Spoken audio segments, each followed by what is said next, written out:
Yesterday I talked about the variations. I hope you understood the concept. Now let's pass on to the next part of variations.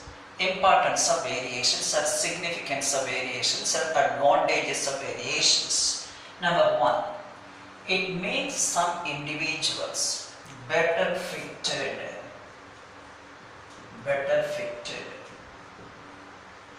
in the struggle for existence. In the struggle for existence. So because of variations only, the animals are able to adapt themselves to the changed environmental conditions. And this concept, according to Darwin, is called survival of the fittest. Survival of the fittest. So the fittest organisms are able to survive and others are eliminated. So this is because of variations. The variations are caused due to changes in the environment. Now as a result, it makes the individuals adapt themselves. Makes the individuals adapt themselves in the changed environment. In the changed environment. In the changed environment. So according to Lamarck and other Lamarckians, so adaptations are universal in nature. Those organisms which are able to adapt themselves to the changed environments can survive. So here, because of variations, the organisms are able to adjust themselves to the changed environmental conditions. Now for the natural selection theory as proposed by Darwin, now these variations provide genetic material. Provide genetic material for, that is, evolution, or we can say specifically speaking for natural selection. Natural selection. This is another one. So because of changes in the environment, variations occur in the genetic material, and these genetic materials form the raw material for natural selection concept. Now the fourth one, for breeders, those are doing the breeding methods, they are called as breeders. So the variation helps the breeders. What for? To improve the following. Number 1, better yield in plant breeding or animal breeding. So to improve better yield. Better yield. Then increased resistance. Increased resistance. Then also we have increased what is called the production, that's a better yield, increased resistance. Then we have less input. Less input. So better yield, increased resistance, less input. The meaning for less input, the usage of various materials as nutrients for their growth. Then the last one, quicker growth. Quicker growth. So the variations help the breeders normally to improve the better yield, increasing the yield, increased resistance against the diseases, then less input, taking only less quantity of nutrients for their growth, and also achieving quicker growth within a short period of time. And finally, the most important one, it is a raw material for evolution. Raw material. Raw material for evolution. Raw material for evolution. So it contributes the raw material for evolution because of variations only. Now the evolution occurs. Without variations, there is no evolution. And actually, Darwin stressed the importance of variations, though he didn't know the actual, that is, the meaning of variations, the origin of variations, etc. But he insisted variations are the raw materials for evolution. Such variations are normally caused, you know that one, because of mutation. So these are all some of the importance of variation. Okay, the 5 points you have to remember may be asked in 5 marks question. Let us discuss other things one by one.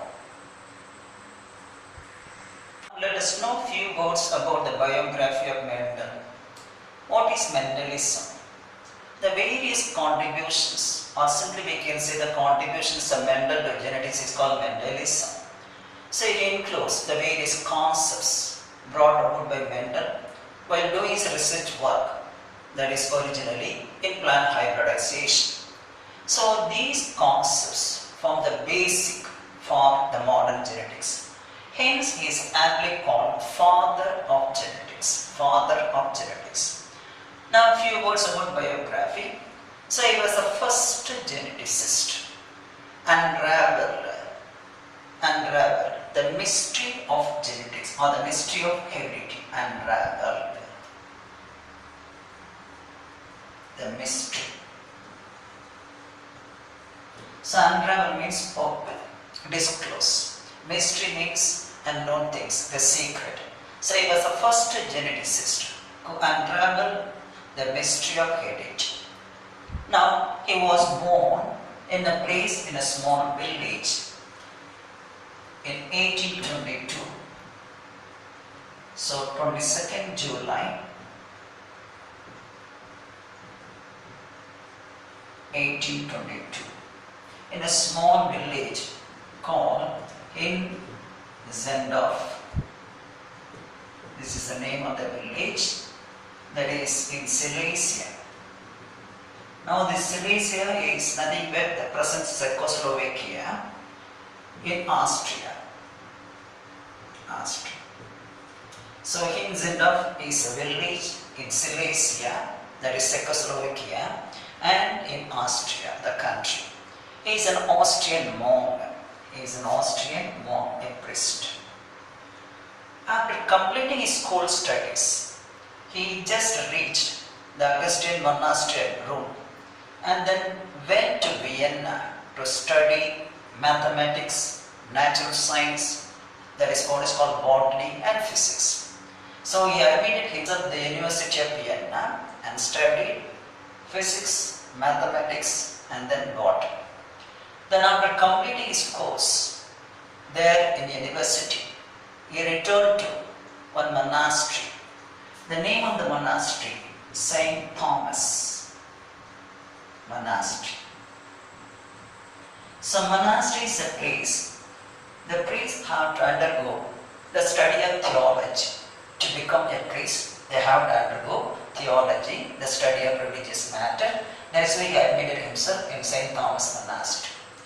And he was appointed as a school teacher temporarily in 1849 and continued his interest in plant hybridization.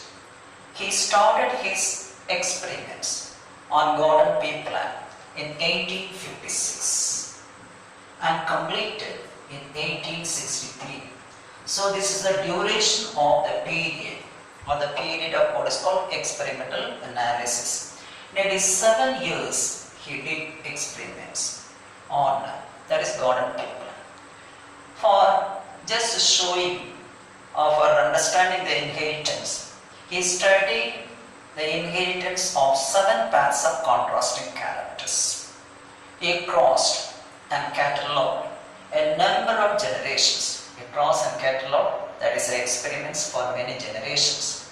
Then in 1866, he presented his paper and published his paper. He presented and published his paper entitled as Experiments on Hybrids. Experiments on hybrids. So experiments on plant hybridization also you can see. This is the name of the publication presented and published with the title Experiments on Hybrids in 1866. But his analysis was not exposed to the public.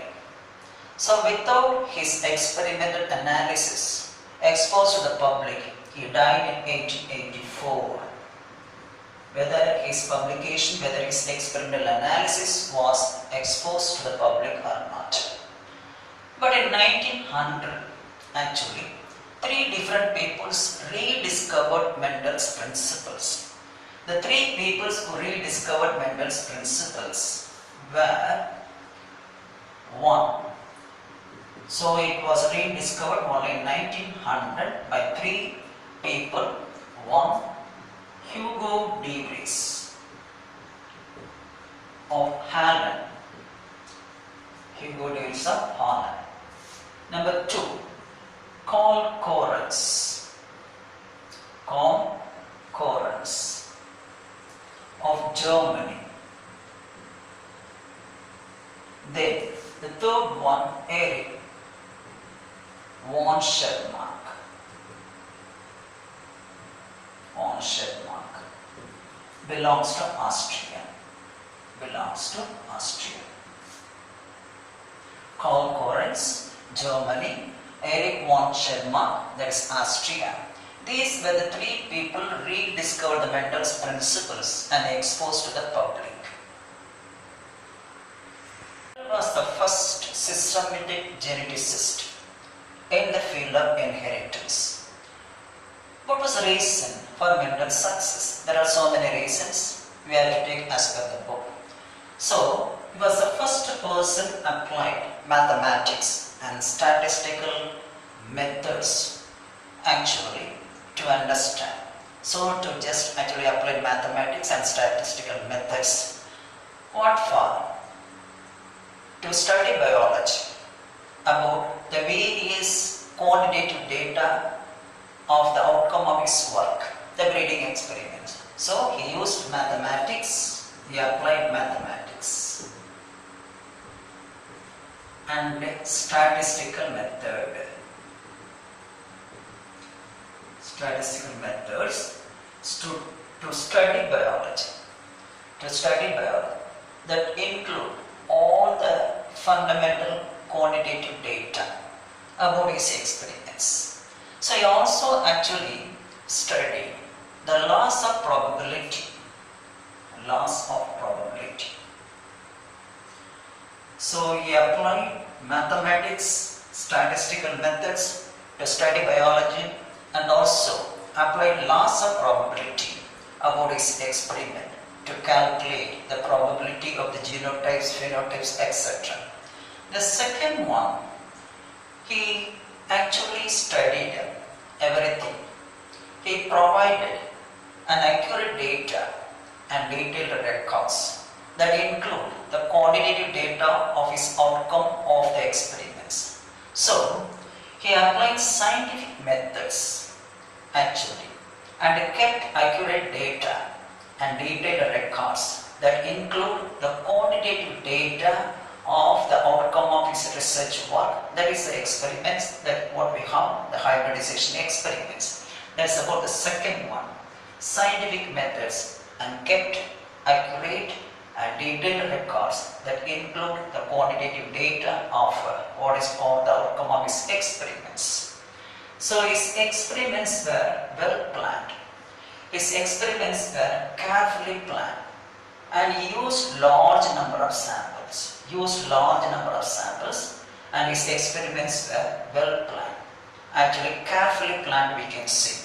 The fourth one, the contrasting characters which were taken by Mendel, which were controlled by the genes, the contrasting characters which are controlled by the genes are located on different chromosomes. Genes for contrasting characters are located on different chromosomes. Different chromosomes. The genes for contrasting characters are located on different chromosomes. And that is the main reason to propose the law of independent assortment, we'll see later. Because of the presence of genes located in different chromosomes, he made the law, what is called the law of independent assortment. So he had taken normally 7 pairs of characters.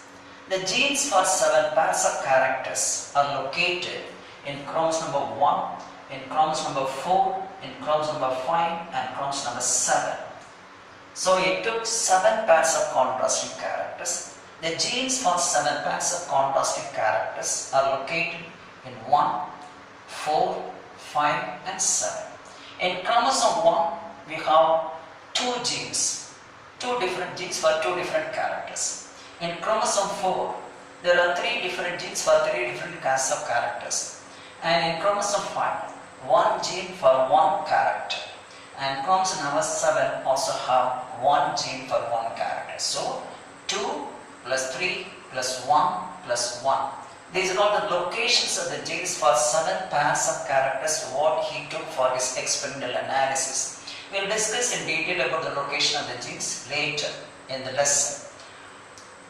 Then, so the parents selected by him for the experimental analysis, the parents selected by him for the experimental analysis are pure breeds. They were pure breeds. I will mention later what you mean by pure breeds. So he selected the parents which were pure breeds, and he tested the purity of the progeny, and he tested the purity by self-pollinating or self-fertilizing the progeny for many generations, whether they are pure breeds or not. Want to test? He tested, that is actually the pure breeds by crossing, or we can say by doing self-pollination process or self-fertilization process for many generations. Even after many generations, the same character reappeared. So a pure breed is the one which produces the same character for a number of generations when they were crossed. That is a simple definition for pure breeds. We'll have more and more. So that's about actually the pure breeds. Now we'll go for why Mendel has chosen the garden pea plant. The following are the reasons why Mendel had chosen the Pisum sativum for his experimental analysis. Now the plant is annual. The plant is annual. So it shows normally clear contrasting characters. Contrasting characters. Clear contrasting characters. Or distinct contrasting characters or deep contrasting characters. And these contrasting characters are controlled by a single gene separately. Controlled by single gene separately. For example, if you are taking the height of the golden pea plant, height, there are 2 different varieties. One is tall, another one is dwarf. These are called contrasting characters. Tall is opposite to dwarf by taking the character height. If you are taking the shape of the seed, one is round and wrinkled. So the contrasting pairs of characters are nothing but the opposite characters for a particular trait. So we are taking the height of the plant, tall and low. So we have nearly 34 pairs of contrasting characters in this plant. 34 pairs totally. But Mendel took only 7 pairs of contrasting characters for his experimental analysis. 7 pairs of characters. So totally 34 pairs of contrasting characters in the plant.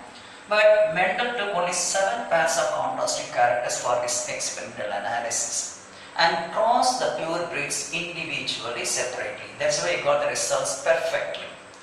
Then, see that one, in the case of plant, it is bisexual. Bisexual. That means it is a monoecious plant. Monoecious. Both male and female sex organs are present the same. As it is bisexual, normally in that plant, natural or normal self-pollination took place. Normal self-pollination occurred. Self-pollination. So, Mendel used this plant both for self-pollination or self-fertilization and for cross-pollination or cross-fertilization process, as the plant is bisexual, having both male and female sex organs. Under normal conditions, it is normally self-pollinating plant, self-fertilizing plant. So it is easy for him just to do the process of, that is, self-pollination process and cross-pollination process, or we can say self-fertilization process and cross-fertilization process. Then the plants are large and also the flowers visible. The flowers are large, so it is useful to study about pollination. It is easy to study pollination and emasculation. As the flower is large, the pollination and emasculation can be done very easily. What is emasculation? The removal of anthers from a flower. Removal of stamens, removal of anthers from a flower. That process is called emasculation. So if it is small, you cannot do the process of removal of anther easily, and also you cannot watch the pollination process. But if the flowers are large, it is easy to follow or study the pollination process and emasculation, that is a removal of anthers. So because of these reasons, not only because of these reasons, the plant has only 7 pairs of contrasting characters. Sorry, mistake. 7 pairs of genes, not characters, 7 pairs of genes. That means the diploid organisms actually having 7 pairs of non-genes, once again 7 pairs of chromosomes, you can see. So the diploid number of chromosomes in these plants are 7 pairs. The same number of chromosomes also you can find in the case of wheat plant. There too we have 7 pairs of chromosomes. So in the case of banana, you know that 22 chromosomes. Like that we have in maize or in paddy we have 24 chromosomes. In maize we have 20 chromosomes, like that. So there are 7 pairs of chromosomes. As we have limited number of chromosomes, it is easy to follow, that is, the inheritance of chromosomes along with the genes, to locate the genes in the chromosomes. It is also one of the reasons why Mendel had chosen garden pea plant, but this character is not given in the book.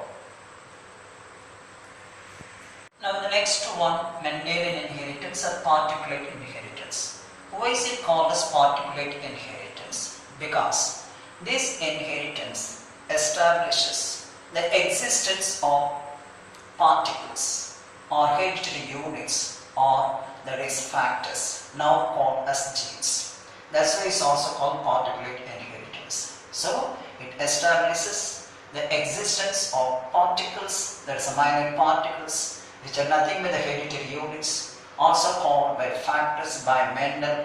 The word gene was used by Johansen in 1902. But before that, the word factor only used by Mendel. He didn't use what is called the gene for the factors. That's why it's called as particulate inheritance. So Mendel normally conducted actually a number of experiments. He crossed what is called artificial cross. The artificial cross is nothing but what is called cross-fertilization. So artificial fertilization or artificial pollination, that is also cross-fertilization or cross-pollination. So he did series of artificial or cross-pollination experiments in pure line breeds. Many pure line breeds for analyzing the inheritance. Many pure line breeds are analyzing the inheritance. So what do you mean by a pure breed? Pure breed. So a pure breed is a one that has undergone what we can say continuous self-pollinations. Continuous self-pollinations. That has undergone continuous self-pollinations. Continuous self-pollinations. Having stable trait inheritance. Stable trait inheritance. from the parents to the progeny, from the parents to the offspring,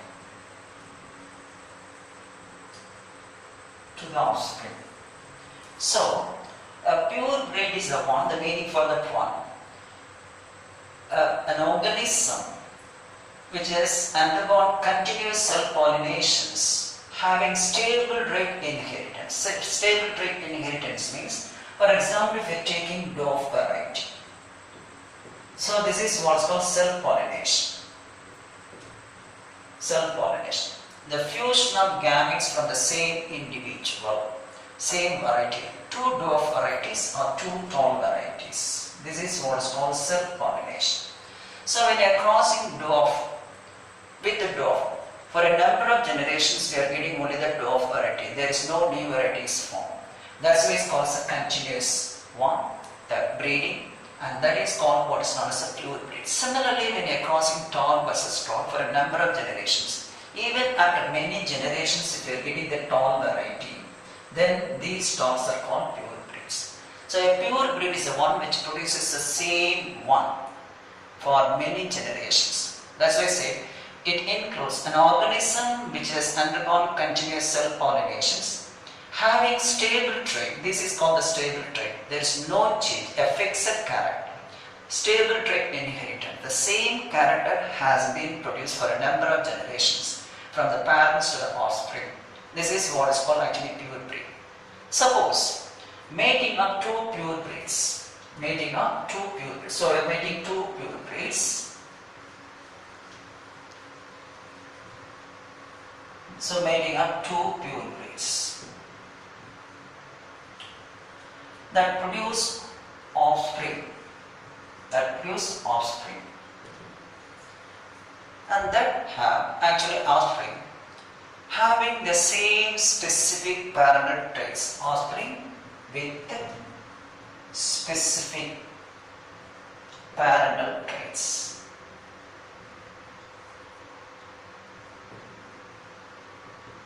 For example, we are talking about tall versus tall.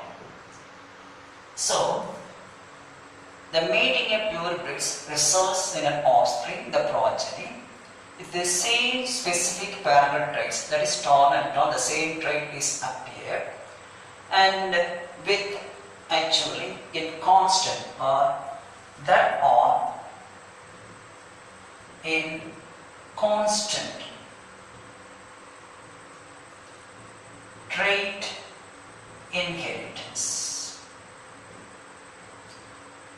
and expression for many generations. For many generations. So we are taking two pure breeds, namely the tall, which result in the production of offspring or progeny, and these progeny have specific parent traits that are in constant trait inheritance. Constant trait means the same stable trait inheritance and the expression of the same character for many generations. So here the constant trait is nothing but the tall character.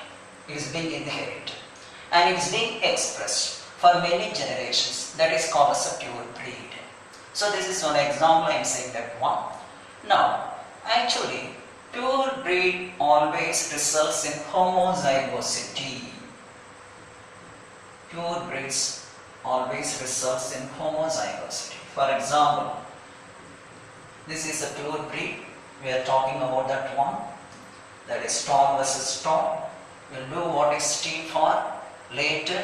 I'll express. Now it results in once again tall. So we are getting only homozygous condition in the case of pure breeds. So the pure breeds are always results in homozygosity. There is no formation of heterozygosity. Now, the fusion of male and female gametes from the same individual, that is pollen or ova, derived from the same individual is called, that is self-fertilization.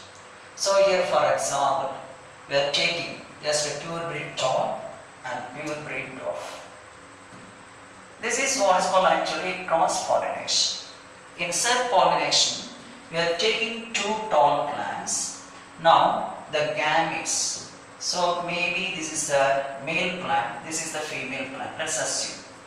So the fusion of male and female gametes derived from the same individual, that is for example in a flower which is bisexual, the union of pollen grains and the egg in the ovule in the same plant is called self-fertilization process.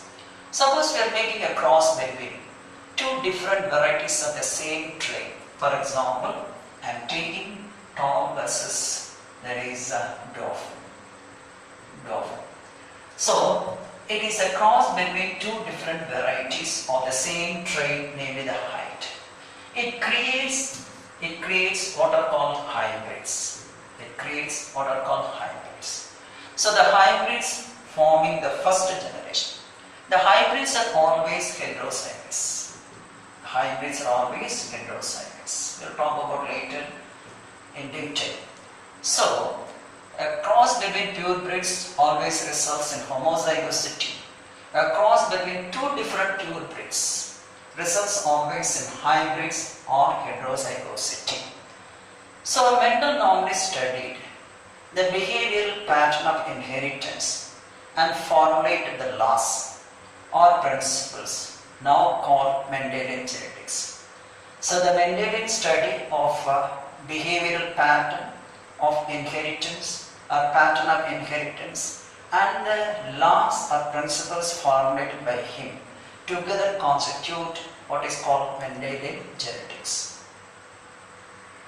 Following are the 7 pairs of contrasting characters studied by Mendel for his experimental analysis, what is called the plant hybridization method. Now, he took the following traits: one seed, another one pod, another one the nature of the flower, anything else related to flowers, the last one related to the stem. So I take now the seeds. Under the seeds I am taking one, the color of the seed. So the color of the seed, normally 2 varieties. One is yellow, another one green. The yellow variety is considered as a dominant trait and the green is considered as a recessive trait. Now about the shape of the seed. Now the seed shape may be round, which is a dominant trait, and another one wrinkled. These two are the contrasting characters. So round shape, that is having smooth surface, and this is the wrinkled one. So for the seeds there are 2 characters. One is the color of the seed, another one the shape of the seed. Under the color, the yellow color cotyledon is dominant over the green color seeds. And about the shape, so round shape is dominant over wrinkled character. Now let's go for the parts. The parts normally referring to the dry dehiscent fruit. The dry dehiscent fruit that is observed in the case of garden pea plant, that is called as a pod. The ripened, that is what is called the vegetable. Now again in the parts there are 2 varieties. There are 2 characters I can say. One, the color of the pod, another one shape of the pod. Now the color of the pod, again we have green, and green trait is dominant over yellow. Then the shape, it may be inflated or constricted. The meaning for that one is being swollen, it's being normally just to reduce the shape. So regarding the shape, the inflated condition is dominant over the constricted condition. About the flowers, the color of the flower, the purple color is dominant over white. So white is a recessive character and purple color is the dominant character. Regarding the position, we have the flowers found in 2 positions, either at the tip or in the axe. Accordingly, we have axillary flowers and terminal flowers. Now the axillary flower is dominant. Axillary flower is dominant over terminal, located at the tip of the branch or at the tip of the stem. Now regarding the stem height, there are 2 varieties. One is tall, which is dominant over another one which is dwarf, which is a recessive character. The diagrams and the pictures of all these pairs of contrasting characters I have inserted in the videos. We can see in the videos about the colorful pictures of these 7 pairs of contrasting characters regarding the seeds, parts, flowers and